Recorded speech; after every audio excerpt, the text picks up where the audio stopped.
We're back with the Secretary of State and the OTR Pop Quiz. In honor of yesterday, since it was Leap Day yesterday, we want to test your Leap Day knowledge.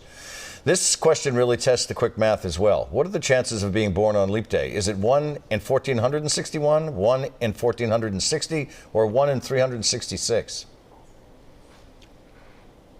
Born 1460. 1461, because you had the 1 day, right? So it's about 0.07%. And finally, we've established that since it's rare to be born on Leap Day, the next question is, which one of these politicians was born on Leap Day? If you nail this one, sir, I'm telling you, was it Giuseppe Conte, was it Boris Johnson, or Pedro Sanchez? One of them was born on Leap Day. If it was Boris Johnson, we would be hearing about it. Yeah. So. Who are the other two? Pedro Sanchez of Spain, or is it Italy's Giuseppe Conte? I'll try with Giuseppe Conte. Pedro Sanchez. Okay. 0 for 0. But here's something that you do know something about, which is the census. Right. It's the other big item on your calendar this year. Very serious. So let's start. It starts on April 1st. People are supposed to start April 1st there, right? is Census Day. That is not necessarily when it starts. It's going to start ahead of that. This year, the Bureau has decided they want to have people do it online.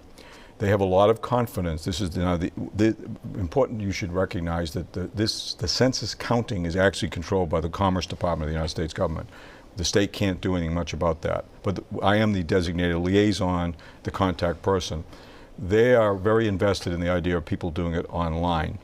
I am somewhat skeptical about their success with that for a lot of reasons, which I don't go into at the moment because it's complex. One of them, we have parts of the state of Massachusetts that don't have good connectivity, for one thing.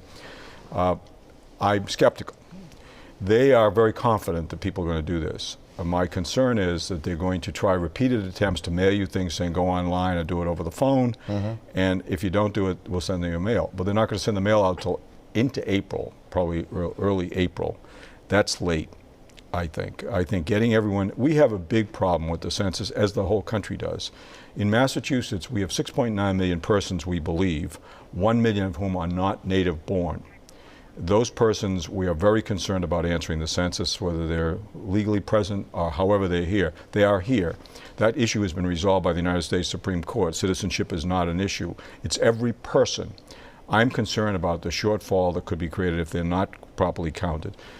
It's not just a shortfall about political representation, it's about money. It's a money for public transportation, which we desperately need, public education, and public health, which obviously is a very important issue. Getting people to be persuaded to be counted is going to be very challenging.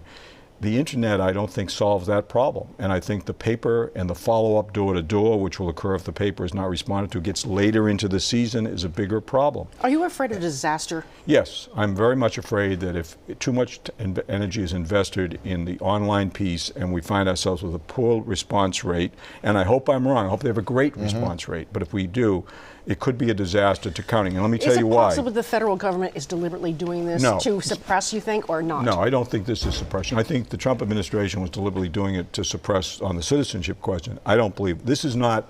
I don't really think this is politically motivated. I think it's a good, well-intentioned idea, thinking, well, people do everything online, they'll do this too. This is different. People are suspicious. They're concerned about how they're going to respond on this information. I hope I'm wrong. I really do. It'd be great if everyone does it online. I don't think it's going to happen.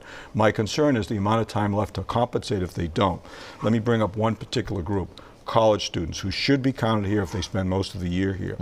When are we going to count them? Most colleges are going to end their sessions in early May. If we don't start trying to count them in April when they're still here, how are we going to count them after they disperse around the country? That's going to cost us. That's a lot of our population, a significant percentage. Add that to the immigrant issue, it has grave consequences potentially for our state. I'm extremely concerned about it. Mr. Secretary, it's always great to have you with us. Thank you so much for joining us on the record this morning. Thank you. The Sunday Roundtable is just ahead. Also more from our exclusive polling with UMass Amherst. What is on the mind of voters heading into Super Tuesday? And who's on top here in Massachusetts? We'll be right back.